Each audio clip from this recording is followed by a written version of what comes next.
আসছি নতুন আরেকটা ভিডিও নিয়ে। আর এই ভিডিওগুলো হচ্ছে আমি বাড়িতে থাকাকালীন সময়েরকার ভিডিও। তো এখন থেকে আপনাদের সাথে এই সিরিজগুলো কমপ্লিট করব। আসসালামু আলাইকুম, কেমন আছেন সবাই? আশা করি সবাই ভালো আছেন যে যেখানেই আছেন। তো এটা ছিল একটা সকালের ভিডিও। তো এখানে আব্বু একটা বিশাল বড় মাছ নিয়ে আসছে। কি মাছ নাম এখন আর মনে নেই। তো এটা আম্মু সুন্দর করে কেটে নিচ্ছিল। আজকে এটাকে চাইনিজ কাট দেওয়া হবে। তো যারা যারা চাইনিজ কাট পারেন না তারা আজকের ভিডিও দেখে শিখে নেন কিভাবে চাইনিজ কাট দিতে হয়। তো মাছটাকে সুন্দর করে পেটিটুকু কেটে নিচ্ছে। এরপরে কাটার মাঝখানে বরাবর আরেকটা কাট দিয়ে নেবে।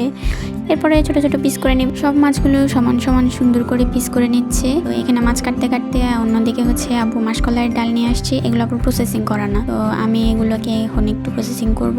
তার আগে আমি নাস্তা করে নিচ্ছি। এরপরে দেখি মাছগুলো সব কাটা শেষ হয়ে গেছে। তো এদিকে আমি মাসকলাইয়ের ডাল আজকে যতটুকু পরিমাণে রান্না করা হবে ঠিক ততটুকু পরিমাণে আমি নিয়ে একটু টালা শুরু করলাম। হালকা টালা দেব যাতে এগুলো গরম হয়ে যায় আর সহজেই খোসা থেকে ছাড়িয়ে নেওয়া যায়। তো টালা হয়ে গেলে আমি একটা কাপড়ের উপর দিয়ে বাটতেছিলাম যাতে এটার খোসা ছাড়িয়ে যায়, কিন্তু এভাবে হচ্ছিল না। তো আম্মু এসে বলতেছে যে তুমি এভাবে না করে উপর থেকেই বাটা দাও, তাহলে দেখবা যে খোসা ছেড়ে গেছে। তো আমি সেটাই করতেছিলাম। উপর থেকে যখন বাটা দিচ্ছিলাম তখন খোসাগুলো ছাড়ছিল না, কিন্তু যখন কাপড় সরিয়ে সরাসরি বাটছিলাম তখন সুন্দর করে খোসাগুলো ছাড়িয়ে যাচ্ছে। দেখেন কি সুন্দর না? তো এভাবেই আমি প্রসেসিং করলাম।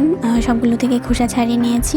এখন এগুলোকে সুন্দর করে চেলে নিব যাতে খোসা আর ডালগুলো আলাদা হয়ে যায়। তো এই জন্য প্রথমে একটা খুলে সুন্দর করে পরিষ্কার করে নিয়েছি। এরপরে ডালগুলো দিয়ে এখন আনাড়ি হাতে সুন্দর করে একটু ঝাড়ানোর চেষ্টা করছিলাম। যেহেতু আমি কখনো করিনি তাও চেষ্টা করছি। চেষ্টা করলে তো সবই পারা যায়, তাই না বলেন? তো আমি প্রথমে হাত দিয়ে টেনে টেনে দিচ্ছিলাম, পরে আরেকটু জোরে ঝাঁকান দেওয়ার পরে আস্তে আস্তে দেখলাম যে না, সামনে যাচ্ছে। তো ভাবলাম যে না, আমি পারি।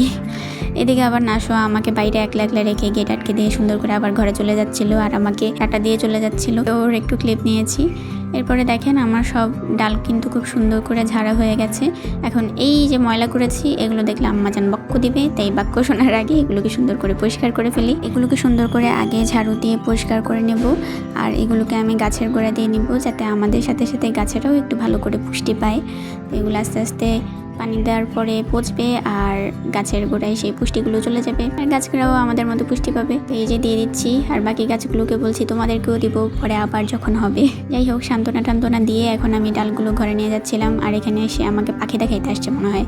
এদিকে একজন ডিওজি সাহেবও আসছে। তা আমি ডালগুলো নিয়ে আমার কাছে যাচ্ছিলাম, সাথে নাশোয়ার সাথেও বকর করতেছিলাম। ও আবার কি যেন আমাকে দেখাচ্ছিল। তা এখন মনে নেই যেহেতু অনেকদিন আগের ভিডিও। এখানে আম্মু একটু ঝাড়া দিয়ে নিচ্ছে। এখন এইগুলোকে আমি একটু ব্লেন্ড করে নিব যাতে আর একটু ভাঙা ভাঙা হয়। তবে ব্লেন্ড করে নিলে একটু ভাঙা ভাঙা করে নিলে নাকি ডালটা একটু তাড়াতাড়ি সেদ্ধ হয়। যাই হোক, আমি জানি না যেহেতু আমি খাইও না তাই বলতেও পারছি না, তারা জানলে জানাবেন অবশ্যই। আর এখানে নাশোয়ার মর্নিং ওয়াকের টাইম হয়ে গেছে। এখন সে নাস্তা করে বাইরে বের হয়ে গেছে, তাকে নিয়ে এখন হাঁটতে হবে। মামি ডিউটি শুরু হয়ে গেছে আমার। এদিকে আমি রান্নাঘরে সব গুছিয়ে দিয়ে আমি সুন্দর করে ওকে নিয়ে হাঁটতে চলে যাই, কারণ ওর সাথে একজন থাকা লাগে। আর যেহেতু গ্রামের বাড়ি, কুকুর টুকুর অনেক সময় আসে, ছোট বাচ্চা কখন কি হয়, তাই ওর সাথে একজন থাকাই লাগে। আজকে আমার ডিউটি আমি শুরু করে দিয়েছি। এরপর ওর দাদাভাই আসবে।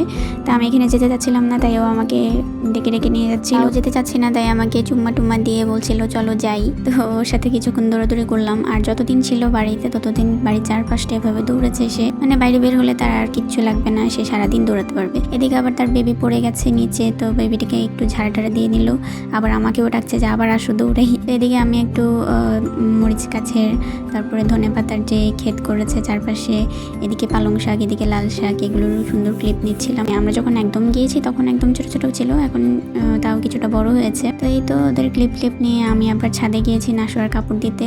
তো দেখলাম যে ট্রেন চলে যাচ্ছে। তো আমাদের বাড়ি থেকে কিন্তু স্টেশন খুব কাছে। এই যে দেখেন ট্রেন, সুন্দর ট্রেন দেখা যাচ্ছে, অনেক সুন্দরই দেখা যায়। আমি চেয়েছিলাম একটা রাত্রের ভিউ নিব, কিন্তু আনফরচুনেটলি সেটা হয়নি। তো এদিকে আম্মুর মাছের মাথা দিয়ে মাসকলাইয়ের ডাল কিন্তু রান্না শেষ। তো আমি এটাকে সুন্দর করে ঘরে নিয়ে রেখে আসছিলাম। তো এদিকে আমি যেহেতু মাসকলাইয়ের ডালটা খাই না, তাই নাশোয়ার বাবুকে বলেছি তুমি নেওয়ার সময় আমাকে একটা ক্লিপ নিয়ে দিও, কিন্তু কি করলো, ভাত আর ভাজে নিয়ে চলে গেছে। তো এরপর আমি ওকে সার্ভ করে দিচ্ছিলাম একটা বাটিতে করে। ছিল আমার বিশাল লম্বা একটা ব্লগ অনেকদিন পর।